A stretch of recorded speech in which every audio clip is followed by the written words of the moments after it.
why do you only ask me to condemn the actions that Hamas takes in response to you being the aggressor and the oppressor and taking from me? Israel has blocked the border. People, they're not even letting a lot of these civilians leave. Anyone that's listening to this and you in your heart think that the Ukrainians should be free of Russia, but the Palestinians don't deserve your rights, you need to look deep down in your chest. Ben Shapiro is spewing the same hate he was taught as a child. He says, Arabs like to blow things up and live in open sewage. Jews like to build things. Ben Shapiro is the most emotional, irrational person I know, because if he actually cared about the statistics, if he actually cared about the facts that don't care about his feelings, he would look at the death toll between the Israelis and the Palestinians, and he would see the overwhelming amount of Palestinian civilians that have been killed, and he would know then what the truth is. He's willing to read facts when it's talking about transgenders, when it's talking about black crime. How come he doesn't talk about IDF crime? What's going on, guys? Welcome to episode 48 of the Thoughtful Banter podcast. I'm your host, Matty, along here with my co-host, Hussein. Yes, sir.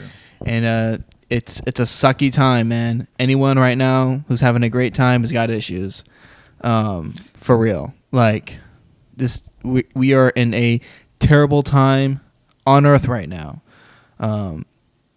Last week, we recorded an episode talking about the situation in Palestine, and I have only gotten more sad and depressed since then. And I know it's not just me, and even to feel this way, I understand it's a privilege, but I think right now, like, everyone right now who's Muslim or has any kind of sympathy, any kind of connection with Palestinians, even if you're not Arab, if you're just a human who sees the Palestinians who are being killed, if you see those people as who they are, which are people, if you see them as people, you are most likely going through a mixture of just sadness and, quite frankly, anger right now. It's like it's an angry because I can't do anything kind of anger, and I think that's what we're all feeling today. So, yeah. Say something. I mean, we had already recorded an episode about this, as you guys know. But, and I actually posted this on my Instagram story for anyone who follows my personal account. I definitely walked away from it feeling like I didn't say enough. I didn't say as much as I should have, and as much as I wanted to. And obviously there are like multiple factors to consider. Employment, wanting to be employed in the future, even stuff like simple, I guess, extracurricular activities could potentially be made more complicated depending on your stance on this issue. But basically, Matty and I decided that God provides. And so God provides. And so I think this episode, inshallah, the gloves are going to come off a little bit more, because there was definitely some stuff. There was definitely a lot of stuff that we didn't say. And then, as of recording this today, I think it was 2 days ago or yesterday. So much stuff happens. My timeline is getting like confused, but either yesterday or 2 days ago, a hospital was bombed, which killed at least 500 people, and there's like, so it's interesting because this event is really been a battle of information, right? Even potentially more than what's actually happening on the ground. It's what each side can make people think is happening on the ground, regardless of what the reality actually is. So, for example, that missile was launched, it landed, and then the Israeli Twitter account, the IDF Twitter account, literally came out with published a tweet saying that they did this. Now, again, it's hard especially in this era with like all this AI and stuff and great digital editing, to even know what's real. But assuming that's real, it was then deleted, which looks pretty suspicious. And then after it was deleted, the IDF was claiming that Hamas actually had launched this rocket from Gaza, and it misfired and landed on the hospital. Now, what I will say is that, again, there's a lot of different stories, a lot of evidence. There's circumstantial evidence that shows like footage of rockets being fired in Gaza over to Israel, and they show a misfire. But there's a really great Twitter link that we'll have in the description that doesn't draw any conclusive findings, but basically it goes through all of the reporting on it, including the video and from the missile. And basically what the author of that thread says is that it's more than likely, especially given the history of Israel, that this was done not by Hamas and was done by Israel instead. So, yeah. There is so much to talk about here. I want to reference a website. This isn't a website called muslimstatistics.com. I'm not sharing with you some. So if someone's watching this right now and you're not Muslim and you're kind of impartial about what's happening right now, I'm just trying to let you guys know, like, I'm trying to do my research here. I'm trying to do my due diligence. I obviously have a very biased and, clear standing, but this is from statista.com. It will be linked below. And it clearly highlights that from 2008, this is starting from 2008, all the way to the year 2020,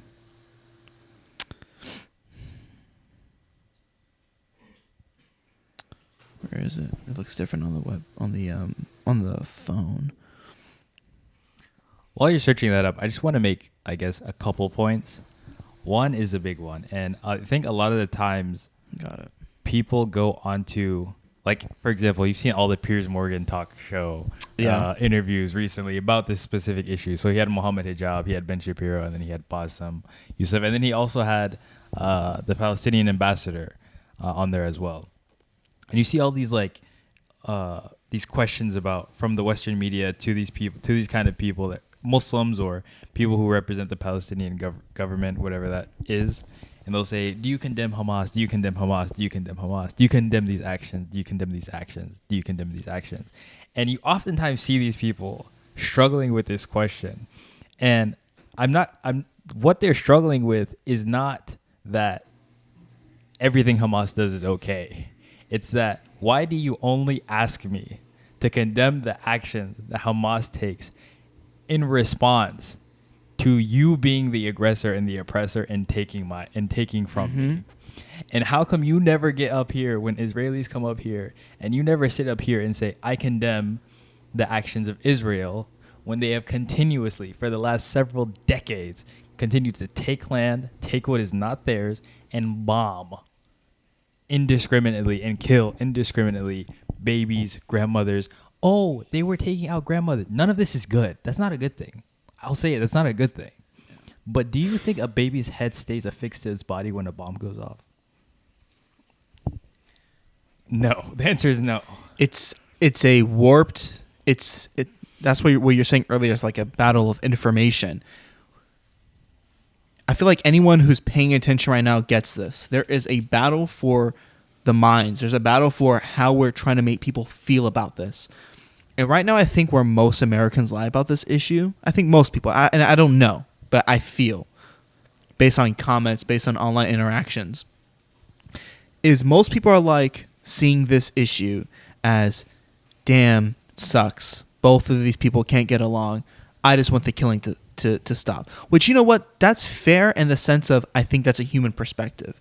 But if the average American truly knew the crimes that were consistently happening from Israel to the Palestinians, people will quickly understand and realize that this is not a 50-50 position.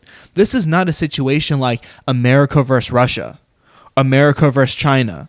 This isn't a position where two superpowers are fighting. It's not symmetrical. This is not symmetrical whatsoever. In no world. If you are anyone who's acting like this is symmetrical, you're doing mental gymnastics. Because I'm telling you right now, Israel is the highest funded military in the Middle East because America is backing them up. They are the highest funded. They have all the technology we have. The best hackers in the world are Israeli, pretty much. Israel's technology is far beyond anything that like you and I even know about. Okay, they have the backing, they have the training, they have all of these resources. And yes, even I guess we even have to say now because we're talking about it. Yes, obviously, if someone does an act of killing a civilian, that person should be condemned. Absolutely. Islam, our religion, doesn't in any way, shape, or form ever just allow someone to kill a civilian. That's wrong. But how come no one's condemning Israel? How come no one is saying, hey, Israel, you've been...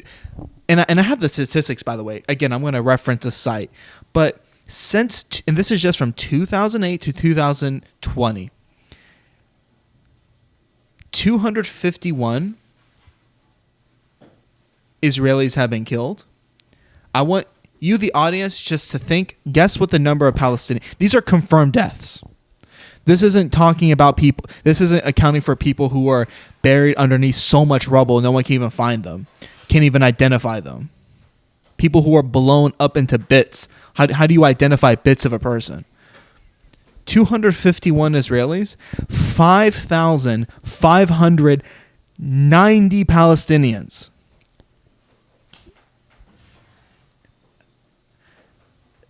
I'm at a loss for words. And I don't want to hog the mic. I mean, I don't want to hog like the you mic. were saying, it's really not close. And then, Ben Shapiro is a well-known commentator, political commentator, and he went on Piers Morgan, and one of the things he said was like, people talk about a proportionate response, but to quell terrorism, it requires a disproportionate response. And I actually think he's right. Like in general, like in the normal context, maybe where there is more symmetry, right? You do kind of want to, when you're being faced with terrorism, you do want to quell it with a more than proportionate force. So like, make sure you don't do that again. Like, I'm going to give you this, and I'm going to give you some more so to make sure you feel it, and you're never going to do that again. But in this context, it's not what Ben thinks it is, or at least he's convinced himself it is. What the equivalent of Israel is imagine you own a house, right? You're this skinny, frail person owns a house. And then a big, burly, ripped, jacked, muscular guy with guns and weapons comes to your house and says, hey, I'm taking this. I like it. So I'll take the, 60% of the house, and then you take 40% of the house. You good with that? And you're just like, okay. You have no way to fight back. And then little by little, as the years go on, it becomes 70. He has 70% of the house. And then he has 80% of the house. And then he has 20% of the house. And then all of a sudden, you're in a bathroom, and that's your part of the home. And he has the entire rest of the house. Now, imagine he throws a party. And he invites guests from all over the place. There's 250 people in your house. You had a really big house, right? 250 people in your house. And this entire time you've been working to get out of the bathroom. You're like, I'm going to get back my house. I'm going to get back all of my house. You finally kick down the door, and the first person you see, you attack. And maybe you even kill them.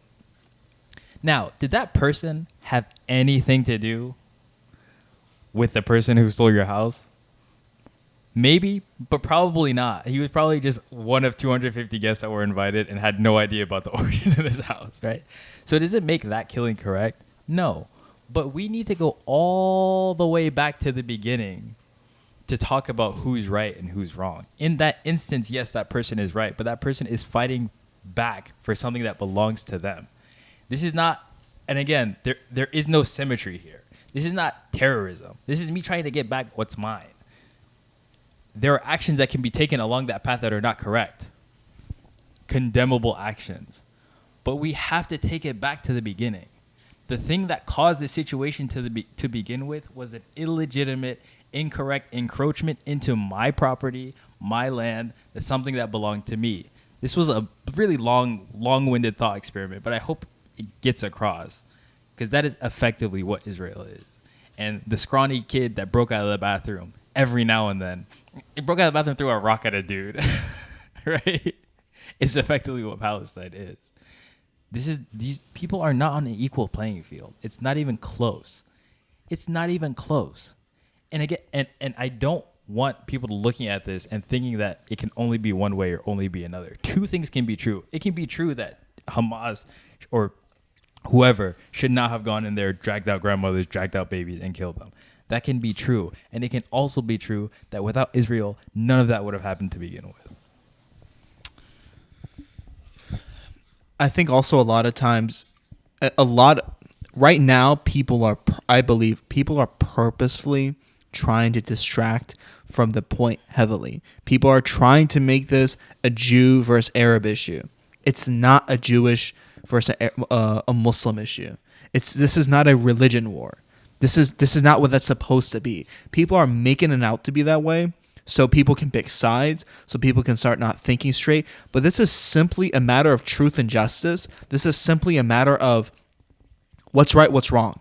Okay, no practicing Muslim who actually knows the religion, who knows what's right or wrong, is actually anti-Semitic. I'm not saying that no Muslims are anti-Semitic. That would be a lie. I can't speak for all Muslims. I'm sure plenty of Muslims are anti-Semitic. But this issue is not a matter of Muslims don't like Jews and therefore this is no, that's not what's occurred here. This is an issue of people who have guns, who have funding, who have training, are oppressing a group of people who don't have much and are constantly every single day fighting just to live, just to survive. And again, we've seen on the news, Israel has blocked the border. They're not even letting a lot of these civilians leave. These civilians can't even go. I just watched a documentary, which I'll link on the in the description of this video, and it's free on YouTube. Palestinians can't even get on the boats and flee by sea. They don't want them to leave. And Bassem, what's his full name? Bassem Youssef. Bassem Youssef, he was just on Piers Morgan, and I think he did a phenomenal job of expressing himself and speaking to the issue, because he actually effectively used comedy to demonstrate the injustice of what's happening here. One thing that he really said that I think was extremely astute was how what's happening right now is just basically a desensitization and a dehumanization of the Palestinian people. And he was comparing it to what happened right before the Holocaust, where in German media, there's propaganda going on calling the Jews rats. And now what do we hear about Palestinians? They're animals. They're subhuman. What do you do to animals? I have no feelings if I kill a rat. If I kill a rat in my home because it's an animal. They're putting these people in a corner and shooting at them. At least let them leave. At least let the Palestinians, like, if you really hate them, if you really don't even want to see them, if it's like that, then let them leave. Let them run away to Egypt. Let them leave. I mean, Egypt's not perfect, but I'm saying let the people go. Let them go, yeah. At least let them run for their lives and find sanction somewhere. Mm.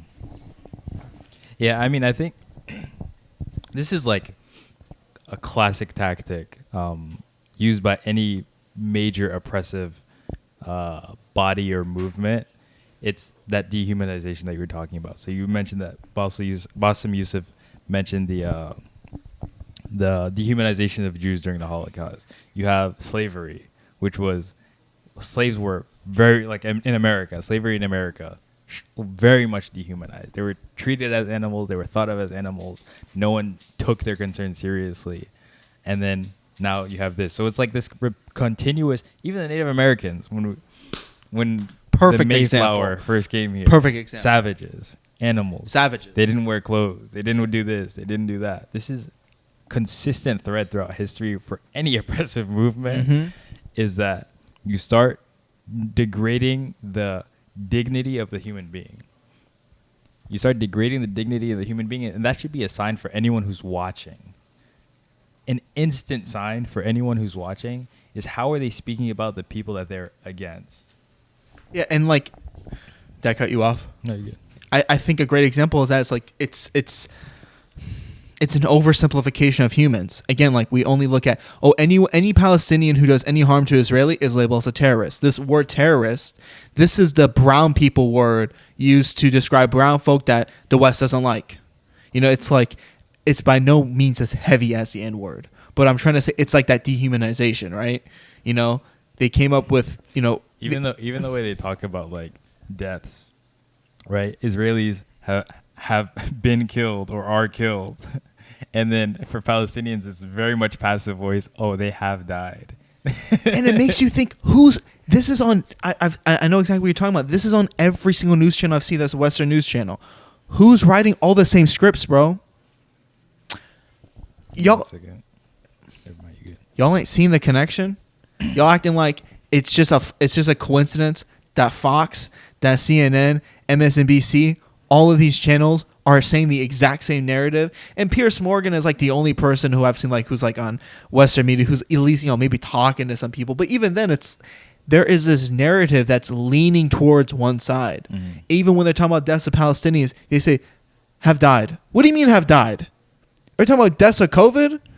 Have 1,000 Palestinians died of cancer? No, they were bombed. They were shot. Did you see Elizabeth Warren's tweet about the attack on the hospital? He said the blast.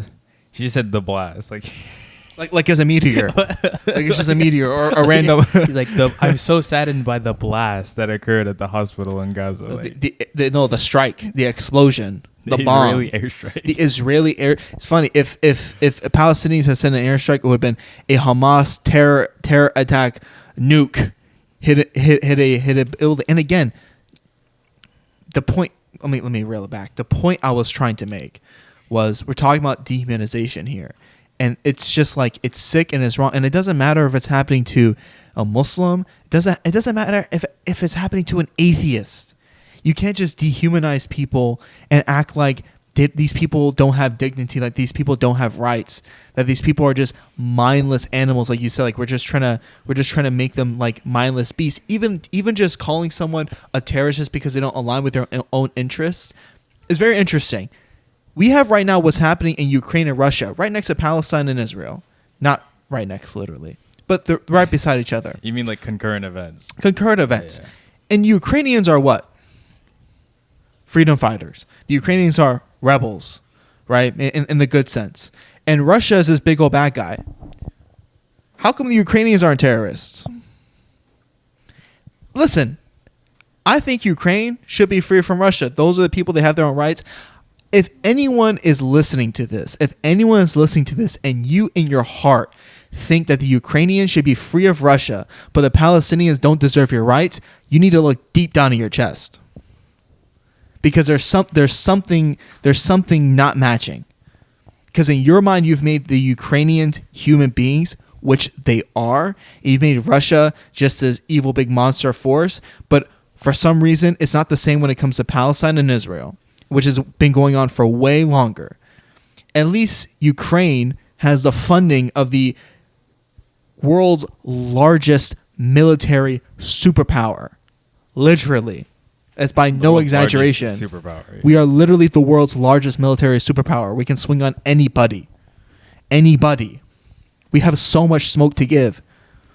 We have so much smoke in America to give. We're not even fighting wars. We're giving people smoke for them to fight their wars. So, Piers Morgan had a lot of interesting interviews on. Mohammed Hijab is the first one that comes to mind. I like Mohammed Hijab. I think he did a decent job of speaking. Definitely did a better job than I could do, but I will say I do think the opportunity was slightly squandered. I understand why he was very combative, because he was in enemy territory. He was making sure to like assert himself, but with that much limited time, he spent I feel like the first 2 minutes were spent on how he was introduced. Mm-hmm. And I know why he was doing that. He was trying to make the point of, you guys are providing Israeli propaganda, basically. You're not giving me a fair shot. Like you introduce people who represent Palestine, who you think represent Palestine's interests in one way, and then people who represent Israel's interests in a different way. Yeah. But I think if he could have done a better job of picking his battles and instead focus more on what's happening in Palestine and like use that time when he was up there to just spit facts. Mm-hmm. What did you think? Mohammed Hijab is an interesting guy. Whenever he's talking about atheism, or whenever he's talking about, well, even his stuff on atheism isn't like super complex. But whenever he's talking about atheism or science in the Quran, for example, really love listening to him. Then he talks about other topics, and I'm like, like us. Yeah, but I actually think he did a pretty good job. Again, I think there were some points he should have pressed Piers on that he didn't, and there were other points that he pressed Piers on that really didn't matter that much, I think.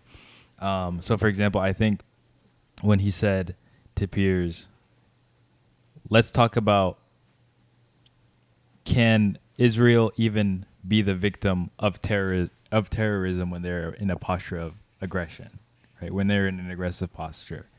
I wish he had like hit on that more. And then like he kind of went to he gave the home example that I gave at the beginning of the episode, actually, but then he kind of went away from it, and instead he talked to peers about, oh, you're of Irish descent, you know about the basically the civil war that was going on in Ireland.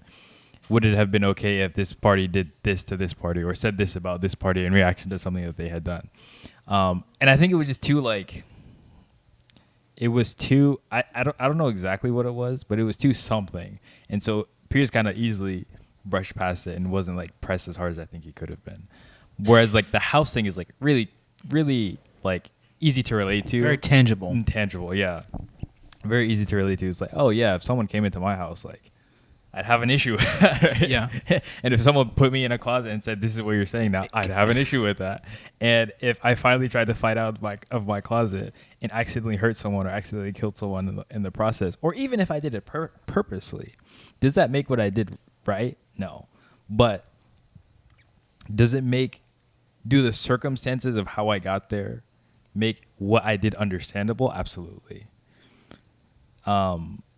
And who was the first person to commit the wrong? That's another thing, right? And it's like, who's the first person to commit the wrong, and how come their wrong hasn't been addressed? Mm-hmm. How come my reaction to the wrong is the only thing addressed? Their wrong hasn't and has never been addressed. Never been addressed, and it's not even.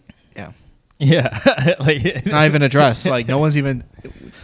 So and the Palestinian ambassador, I don't remember his name, which is, I think it's Hussam. I don't remember exactly though. I probably should. But one of the best points he made in his talk with Piers, and also he had been on BBC and he did an amazing job on BBC. He did better on BBC than he did on Piers. But he was like, how come you've never called any of these Israelis up here to ask if they condemn Israel about, killing Palestinians regularly? Look at the numbers. Look at the death toll. Just look at the numbers. We were just looking at the death tolls right now. You really, it's really quite simple. I don't know. Michael Brooks is like this political commentator. He passed away. I think he had cancer. He died really young. He was like 30 something. And there's this talk that he's giving at some college, it looks like. And he said, and someone asked him a question about the complexity of Israel and Palestine. And he goes, it's really not simple. It's not simple. You have a situation with no symmetry. You have this super asymmetrical situation. You have one population of people that acts with impunity on and against another population. And this is not hard. This is not hard. In what world is this complicated? I do think, though, I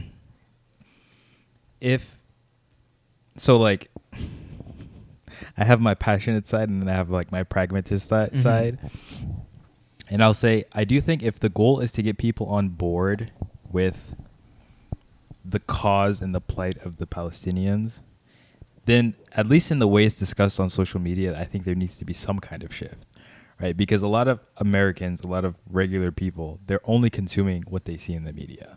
Right, when every couple, either years or every couple months, something happens here in this area, right?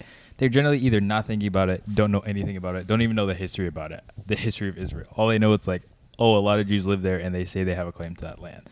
Really, that's like the extent of their knowledge. Yeah. And so when you see an event like October 7th take place, assuming everything, all the reports about let's just for the thought experiment, say that everything that they said Hamas did on October 7th is true.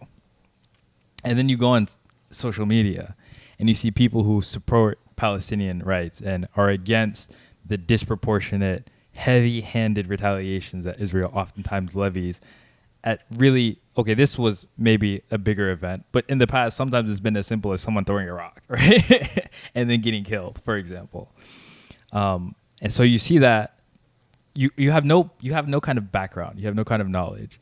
And so all you see is this thing that happened on October 7th. And the first thing you see when you open up Muslim social media or pro-Palestine social media is every person has a right to what did he say?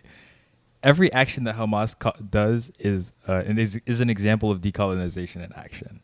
Or you say every Palestinian has a right to defend themselves from colonizers. And you're looking at that and you're like, this is insane.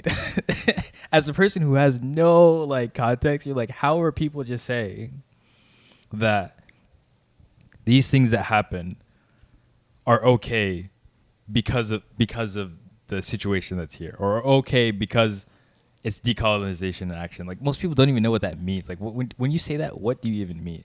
So I think as a matter of like efficiency or effectiveness, it may be better if, I'm not saying perhaps you don't even mention those things, but if you do, don't just say, oh, it's everything is an example of decolonization in action, because it's hard for people who are outside of the circle that you're in to actually understand what you're even talking about. Which is why I think I was surprised. Sorry, I was just about to say. I know what you're gonna say. Yeah. You can say it. Okay. I was extremely surprised actually when Mohammed Hijab admitted. He was like, "Yes, I do condemn those. If those actions are true, if they're true, if those actions are true, there's very. But that's all you need. That's all you need. Because it is all you need. I agree. Because all the critiques about, oh well, Israeli media this, Israeli media that, those are all true. Like, again, they have the deepest pockets, and they're backed by us who have the deepest pockets, right? They have mass media campaigns. Us as in the United States of America. They have mass media which we campaigns. pay taxes to, unfortunately. They have mass media campaigns that are like way bigger than anything any kind of Palestinian could scrum up, right? Yeah. Even the like if you put all the pro-Palestinian like It's news nothing. networks together, it's a drop in the bucket. Like a drop in the ocean. Yeah. Right? Sorry, I don't completely forgot my point. No, I mean I think you're talking about how we how we should go forward addressing this issue in a way that's productive, where people can understand where we're coming from. And it's funny, like so many of our issues, so many of international issues are centered around convincing American people. Oh, I remember what I was gonna say. Okay. Sorry, guys. What I was gonna say is all those critiques about Israeli media and the bias, and American media and the bias towards Israel. All of those things are absolutely true. And the only thing you need to say to get around it is one word, and it's if. That's it. You're not saying it did happen, because you're like I still need to be shown these things from another perspective for me to believe it, which is reasonable given the amount of money and energy that's put behind this project. But all you have to say is, if these things did happen, then I'll say it's not okay. Yeah. It's like, if this happened, I condemn them. Yeah. And it's very simple, because I think I actually most of us agree with that. Actions. And the reason why this is a very tricky thing, and I think it's a very insidious tactic, is because it's not that most Muslims, it's not that most people who are pro-Palestine. Most people who are pro-Palestine, those of them who do support Hamas, they don't support Hamas because they think Hamas did those things. They don't think Hamas even did those things. They think this is like a live Israeli propaganda. And maybe it is, and maybe it isn't. At the end of the day, I'm not there. I have no idea what to trust exactly when I see in the news with all the new technology out today. That's why your point matters so much. If it did happen, then yeah, screw them too. Yes, they did something terrible. I'm not gonna justify the killing of babies. That's horrendous. I'm not gonna justify the killing of any innocent civilians. But it goes back to the previous point. How come Israeli soldiers who do the same thing get no condemning? How come we're not calling up Israeli IDF generals saying, do you condemn your soldiers who all listen to your command to say kill these children? Yeah. What is the functional difference between someone shooting someone and then another person pressing a button that explodes a whole bunch of people? Like, what is the functional difference there? It's a disconnect, Americans, like us. It's a disconnect we have of violence. It's like the way it's portrayed to us in movies and films and media. There's a way the media talks about things when the media wants us to have a certain opinion. When America attacked Iraq, and everyone now knows that was all a sham. Even George Bush admitted it shouldn't have happened, which I don't know how. What did he say in that like Freudian slip in that clip? I forget, but he was like, I know. Yeah. Again, it's just disgusting that the president who A-okayed Got us there. the war to Iraq admits now that it was a mistake and he gets no jail time?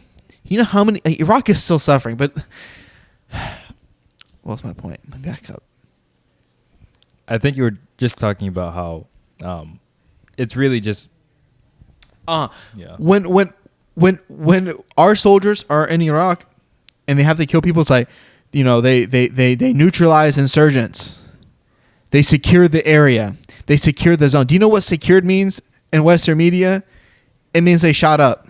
Yeah. It means they blew up as well. But if anyone is not on our team, if they're doing the thing, it's they beheaded, they murdered, they slaughtered. Yeah. You imagine an angry Arab man with a long beard yelling angry Arabic that just sounds like they're doing freaking Call of Duty when the person's not even speaking Arabic and there's fake Arabic writings on the wall and some guy's charging at you with an IEDs on his chest. It's like Allahu Akbar, boom. It's like this is media. It's just like we see this dehumanization and even this oversimplification. I can't think of a single group of people on earth who just decided we want to become terrorists and our only objective is to cause fear and harm. No, I can't. Like people, even then, like look at how gangs start in America. Look at how these terrorist organizations start in the Middle East. Again, we condemn them. We both condemn them. Anyone who's doing acts against innocent civilians are condemnable, period. End of story. But how did it start? And you can't talk about one thing without also talking about the other. The origin. That's the important part. Yeah. Right. Like you can talk about the crimes of Israel or any oppressor kind of in a vacuum. Like you just talk about them. You can't really do that with the crimes when you talk about the crimes of the oppressed people, because you always have to give that context of the situation that they're in. Palestinians specifically have been living in basically a pressure-cooked concentration camp for the last couple of decades. Yes, ever since 1948, the Palestinians have been in exactly that. Basically a pressure-cooked concentration camp, and they've been living in conditions that are antithetical to the human condition. And you expect the greatest outcomes for these people, and somehow they have been thriving in a weird way. I mean, given the circumstances, but that's not thriving. Yeah, I mean, sorry. Somehow they've been surviving. Somehow they've been pushing forward. But going back to us, ask how did this thing happen? It's always an oppressed group of people who are trying to do something to fix the situation. Now, maybe the way people go about it isn't perfect. Then give them tools to do it better. I mean, another easy example. During slavery, Nat Turner, he went around killing slave owners, the wives of the slave owners, the children, even little kids and babies.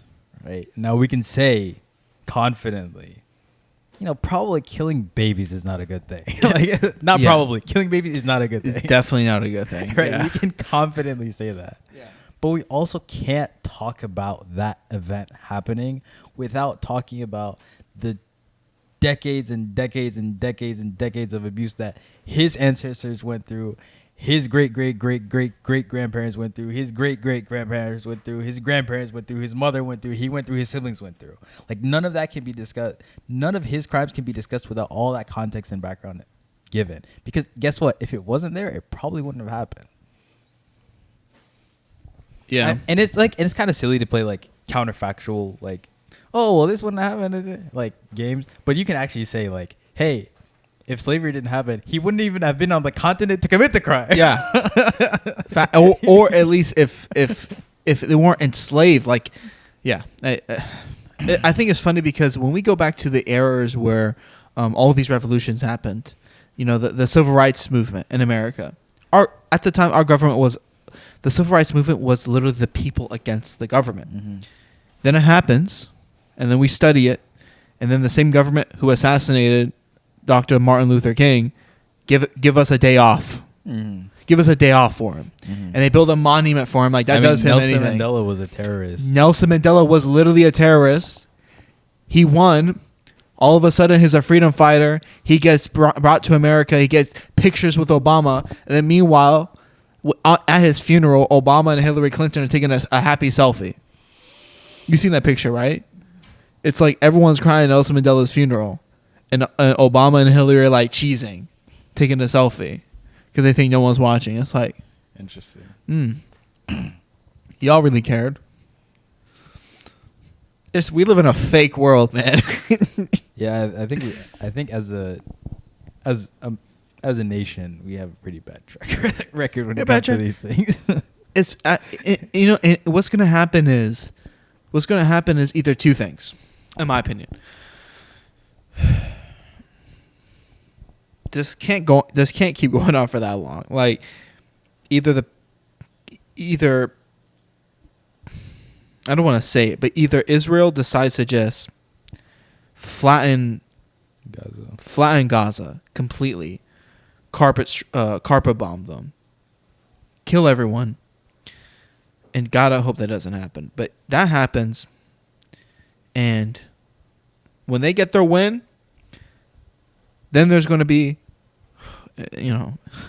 Palestinian Awareness Day. Then they might get a day for us to even, where we eat hummus and eat olive oil and play Arab music and we act like we give a crap about them. And they're going to have pictures of Palestinians in museums, and it's going to be, oh, these are the Palestinians. And then 80 years in the future, our kids will be told, oh, yeah, they're oppressed. But, Israel has changed now, and now they have a Palestinian Day and all. And it's going to be the same thing we did with the Native American. It's going to be the exact same thing. But they're going to say they care. It's going to be like, how we had the Redskins until recently. They're going to have the terrorists team. There's going to be some Arab caricature with a crazy beard. Like, no one these people don't care about anything but themselves. And the second option is, I don't even know exactly how the second option will work. It's definitely not Palestine overtaking Israel and winning by any physical force. No, it's probably some kind of solution, some kind of political solution. Some kind of political solution where bigger dogs come in, like America or someone, sits Israel down with Palestine and says, hey, Israel, can you chill? Can you chill out? Like, you have all the power here. If you just respect the border that was proposed years ago, people might be chilling a lot more, bro. Yeah, I mean, again, the Palestinian ambassador, he was just like, all we've asked for is support from the international community. Support from people in the international community to stop having Israel continuously settle our land. There's only so much we can give before it's gone.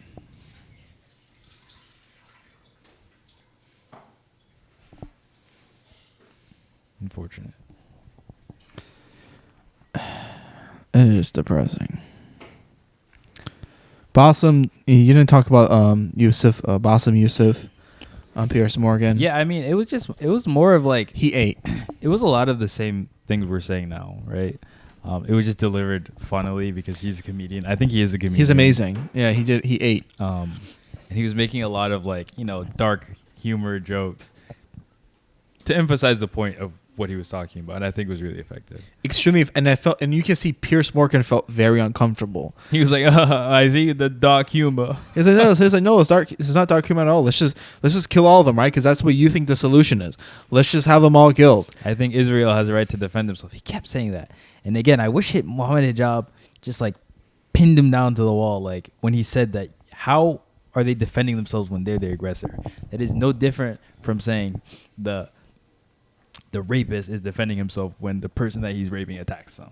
Literally, if someone is a victim of, just imagine, and it is such a gruesome example, but it's not done randomly. If someone is a victim of sexual assault, okay, and that person fights back, and the rapist punishes them more, they don't just rape them. While the victim is fighting them off, they get punched in the gut. And they get their ribs broken, and you look, and you're like, and you think to yourself, the rapist is defending himself. And I guess in one world, maybe If that's the world where the action began at the victim punching the rapist, not them defending them. Like, it doesn't compound. It doesn't make sense. It's illogical. Ben Shapiro is spewing the same hate he was taught as a child to have for Arabs. He has a documented, and he can't even delete his past. He has a documented history of not even hating just Palestine, of hating Arabs. He says Arabs like to blow things up and live in open sewage. Jews like to build things. He's proudly Jewish. He's proudly religious. I think being religious is a beautiful thing. This is like a religious I'm wearing a kufi. I don't know if you guys noticed, a kufi's a bigger yarmulke. Like look at it, bro. It is. So I don't understand like what this is. It's like what he's not looking at the facts. And imagine this though. Imagine if a bunch of Muslims claimed the land that said our scripture says we can have this. That's called radicalism. That's called extremism. Your whole political ideology is built off of your religion because of your God that the rest of us don't believe in. The rest of us don't believe in this text. You want us all to follow those rules? That's Sharia law. So Ben Shapiro, I just want you to admit that you believe in Sharia law. Ben Shapiro is the most emotional, irrational person I know, because if he actually cared about the statistics, if he actually cared about the facts that don't care about his feelings, he would look at the death toll between the Israelis and the Palestinians, and he would see the overwhelming amount of Palestinian civilians that have been killed, and he would know then what the truth is. He's willing to read facts when it's talking about transgenders, when it's talking about black crime. How come he doesn't talk about IDF crime? And he claims to be this robot that's just objective. Yeah, I mean, I think anyone who's like, that was a nice little like segment, like a little clip. But yeah, I think anyone who listens to Ben Shapiro knows he's good about some things, and then he has his absolutely ridiculous convictions about other things. And yeah, it's pretty much as simple as that. Like, there are plenty of online public debates between him and other people where he is literally getting cooked. Like getting cooked. And not because he's not an intelligent guy. I think he's really smart, right? Like, I mean, your IQ to go to and graduate from a Harvard Law, assuming you didn't get any kind of like handouts or anything, right? You're probably like a decently smart dude. And I think he is. I think he's smarter than me. But like everyone, he has his blind spots. And I think he has several. And they're really big. And Israel is probably the biggest one. So, inshallah, God willing, you guys enjoy this episode. And, if you guys disagree with us, that's fine. We're open to critiques as always. Thank you for 840 subscribers. And counting. And counting. Listen to this episode on Spotify. Download it. Share it. If you're on YouTube, like it. Share it. Subscribe. Share with a friend or two. And, support the vision, guys. I appreciate it. We're out.